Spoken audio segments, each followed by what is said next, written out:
जय श्री कृष्ण मित्रों, मैं प्रियंका स्वागत करती हूँ आपका जीवन और अध्यात्म में। कैसे हैं आप सब मित्रों? आज मैं आप लोगों के लिए लेके आई हूँ एक भोलेनाथ की कहानी, जिसमें साबित होगा कि भगवान सिर्फ भाव के भूखे हैं। मन में अगर आपके लिए पास भगवान के लिए भाव है तो भगवान आपका सभी कष्ट दूर करेंगे और आप हमेशा खुश रहेंगे।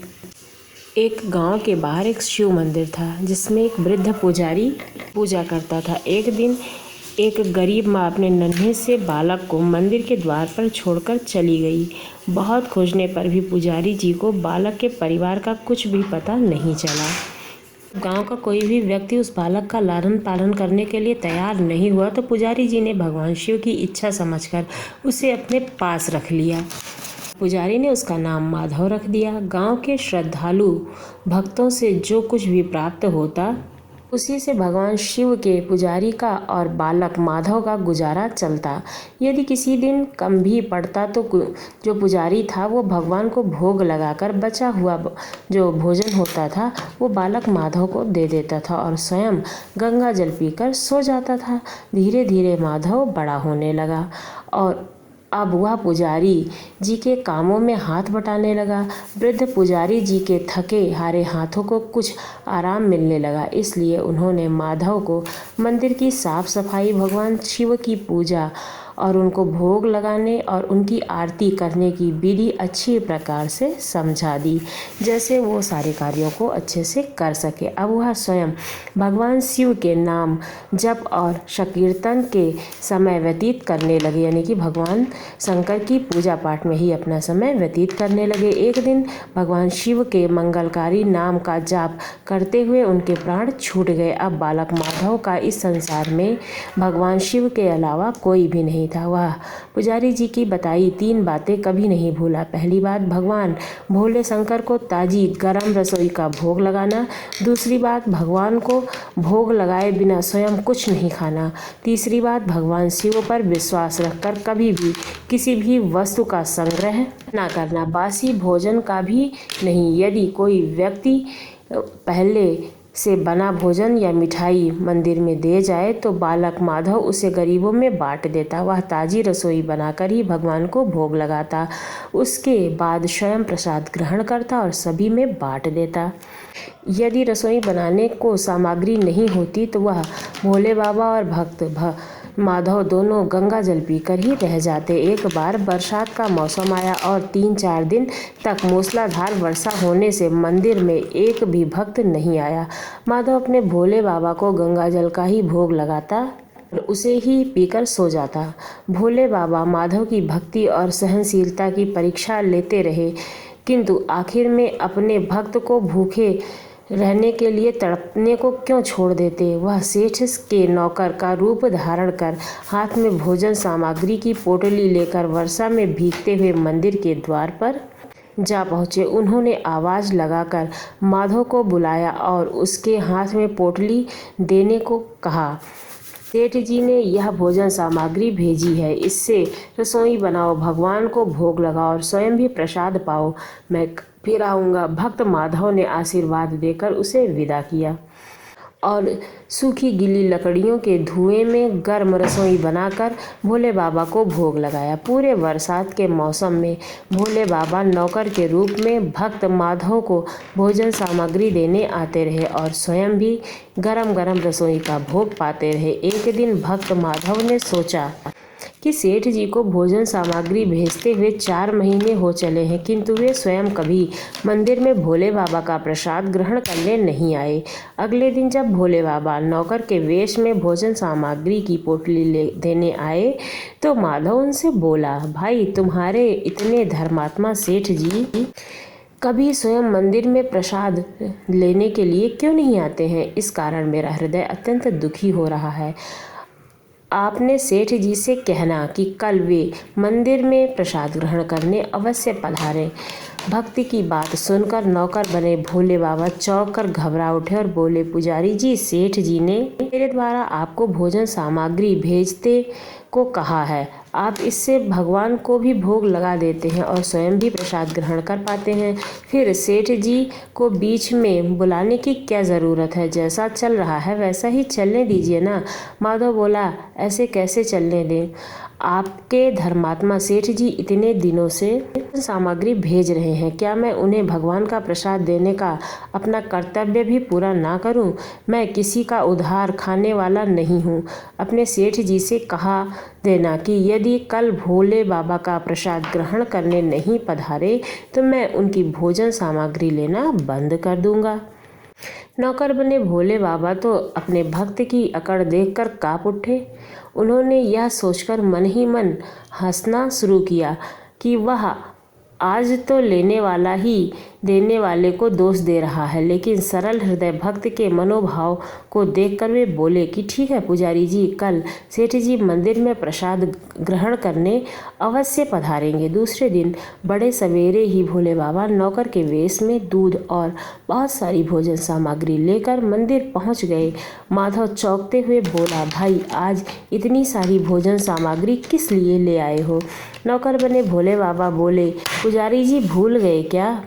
आज आपने सेठ जी को प्रसाद ग्रहण करने के लिए बुलाया था, इसलिए आप रसोई बनाइए और भोले बाबा को भोग लगाइए। यह बता दीजिए कि सेठ जी किस समय पधारे। माधव ने प्रसन्न होकर उन्हें सेठ जी के आने का समय बता दिया और भक्त माधव की इच्छा पूर्ण करने के लिए भोले बाबा कैलाश पर सेठ का रूप धारण करने लगे। इधर अपने स्वामी को एक प्यारे भक्त के यहाँ दावत पर जाने का समाचार सुनकर ममतामयी अन्नपूर्णा माँ पार्वती भी भला कैसे पीछे रहती। वह भी पति की आज्ञा लेकर सेठानी का रूप धारण करने में जुट गईं। भोले बाबा ने अपने गले में मुंडों की माला उतार दी, शरीर पर लगी बागांबर और बाहों और कानों में पहने सांपों के हार भी उतार कर रख दिए। उन्होंने एक मखमल का कुर्ता धारण किया, अपनी जटाएं भी सीधी कर उनमें गंगा और चंद्रमा को छिपा लिया। एक सुंदर रंग बिरंगी पगड़ी पहन ली। हाथ का त्रिशूल और डमरू भोले बाबा ने नंदी के हाथ में थमा दिया। पार्वती जी के तैयार होने की प्रतीक्षा करते हुए कैलाश पर चहलकदमी करने लगे।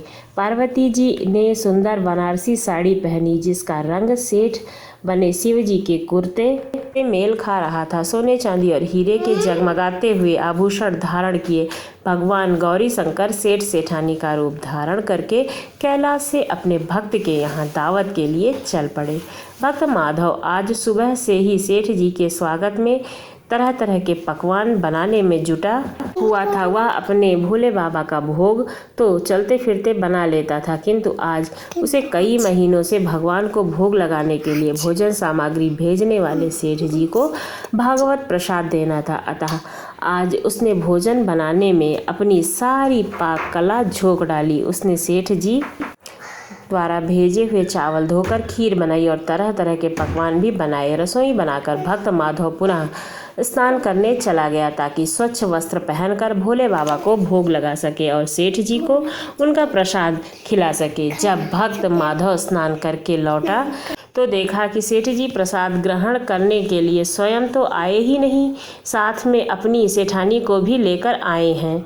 माधव ने झट से दोनों में राम राम की, उन्हें आसन पर बिठाया और बोला कि मैं अभी भगवान को भोग लगाकर आता हूँ, फिर आपको प्रसाद परोसूंगा। भाव न के भूखे भोले बाबा से भूख सहन नहीं हो पा रही थी, इसलिए वे बोले, पुजारी जी भगवान को जल्द से भोग लगाइए, मुझे भूख बर्दाश्त नहीं हो रही है। माधव बोला, सेठ जी भूख तो मुझे भी बड़ी जोर से लगी है, किंतु मैं अपनी भूख के कारण भगवान को भोग लगाना नहीं भूल सकता। यदि दुनिया के सारे लोग इसी तरह अपनी भूख के लिए भगवान को भोग लगाना भूल जाएं तो भगवान तो भूखे ही रह जाएंगे। सेठ जी बने भोले बाबा एक पत्तल उठाते हुए बोले, पुजारी जी आप भोग लगाइए, इधर मैं पत्तल परोस लेता हूँ, मुझसे भूख सहन नहीं हो पा रही है। भक्त माधव सेठ जी बने भोले बाबा को डांटते हुए बोला, सेठ जी, भगवान के काम में ना तो जल्दबाजी चलती है ना ही कंजूसी। मैं जब तक भगवान को भोग नहीं लगा लेता आप रसोई के पास भी नहीं फटक सकते। इधर बैठ जाइए और ओम नमः शिवाय जपते रहिए। मैं अभी आता हूँ और आपको पेट भर भोजन करवाता हूँ। सेठ बने शिवजी डांट खाकर चुपचाप अपने आसन पर बैठ गए। सेठानी बनी पार्वती उनकी यह दशा देखकर बड़ी मुश्किल में अपनी हंसी रोक पाई, लेकिन जैसे ही भक्त माधव पत्तल में सामग्री लेकर भगवान को भोग लगाने मंदिर में गया, भगवान शिव पार्वती जी को मौन रहने का संकेत करके चुपके चुपके पैर रखते हुए रसोई में पहुंच गए और उन्होंने एक एक व्यंजन उठाकर चखना शुरू कर दिया। भोले बाबा तो प्रसाद को देखते ही हैरान रह गए। खीर में चीनी की जगह नमक भरा हुआ था, सब्जियों में चीनी भरी हुई थी। जैसे ही भोले बाबा ने रोटी का एक टुकड़ा तोड़कर मुंह में डाला, वह सी करने लगे क्योंकि रोटी में मिर्ची ही मिर्ची भरी थी। वे सी करते हुए उल्टे पैर भाग आए और अपने आसन पर जा बैठे। माँ पार्वती अपने स्वामी की यह हालत देखकर खिलखिलाकर हंस पड़ी। इससे पहले कि भोले बाबा पार्वती जी के सामने कुछ सफाई दे पाते, भक्त माधव ओम नमः शिवाय मंत्र का जाप करते हुए आ पहुंचा। रसोई में भोग मिलाकर उसे पवित्र बना डाला। फिर सेठ जी के सामने पत्तल परोसने के बाद हाथ जोड़कर बोला, जी अब आप भी जी भरकर प्रसाद ग्रहण करें। भोले बाबा तो अभी अभी भक्त की भक्ति से भी जोरदार उनके हाथ की बनी हुई रसोई चख चुके थे, अतः भोजन करने की बात सुनकर उनके पसीने छूटने लगे। वे कभी माधव का तो कभी पार्वती जी का मुंह देखने लगे। माधव को सेठ जी की ढील बर्दाश्त नहीं हुई और बोला, सेठ जी अब क्या हो गया आपको? अभी अभी तो इतने उतावले हो रहे थे, अब आप भोजन क्यों नहीं करते? तभी तो माता जी भी प्रसाद ग्रहण करेंगी और फिर मैं भी प्रसाद पाऊंगा। माधव की ललकार सुनकर भोले बाबा ने चुपचाप खीर का कुल्हड़ उठाया और सारी नमकीन खीर गटागट पी गए। कुल्हड़ खाली होने की देर थी कि माधव ने उसे झट से भर दिया। अपने प्रिय भक्त के हाथों में परोसे हुए भोग में भगवान को आज दोगुना स्वाद आ रहा था। भगवान खीर परोसता गया, माधव और भोले बाबा उसे पीते गए। माता पार्वती भक्त और भगवान दोनों के प्रेम को देखकर मंत्रमुग्ध होती रहीं। जब सारी रसोई समाप्त हो गई तो भगवान ने एक जोर की डकार ली। माधव को होश आया और वह बोला, वाह सेठ जी वाह, मैं ही बावला था, इतनी थोड़ी सी रसोई बनाई। मुझे पता होता कि आपको प्रसाद ग्रहण करने का इतना शौक है तो मैं और ज़्यादा ही बना लेता। भोले बाबा अपने पेट पर हाथ फेरते हुए सेठानी बनी पार्वती जी की ओर देखकर मुस्कुराते हुए बोले, पुजारी जी मैं इतना रोज कहाँ खाता हूँ, तो आज प्रसाद इतना स्वादिष्ट बना था कि अब अपने पर वश ही नहीं रहा और खाता ही चला गया। किंतु तभी माधव रुआसा होकर बोला, सेठ जी वह तो आपने ठीक किया, लेकिन सेठानी जी तो भूखी ही रह गईं। ममतामयी पार्वती माँ से माधव का रुआसा मुँह देखा नहीं गया। ने बची हुई खीर की 4 बूंदें खा ली।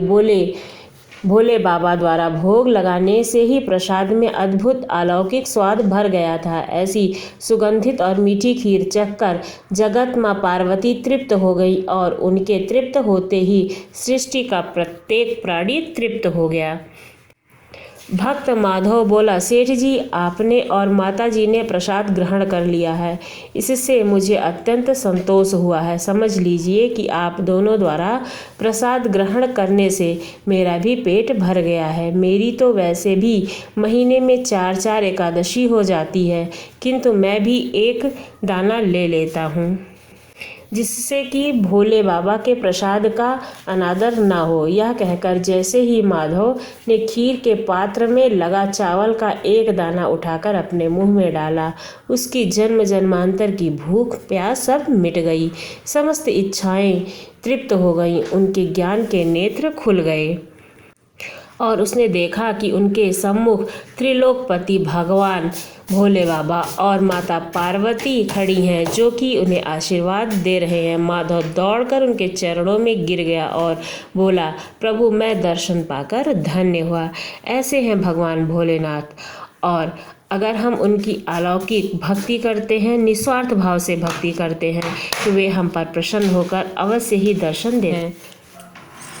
आपको ये कहानी कैसी लगी ज़रूर बताइए। अगर अच्छी लगी हो तो हमारे चैनल को सब्सक्राइब कीजिए। धन्यवाद।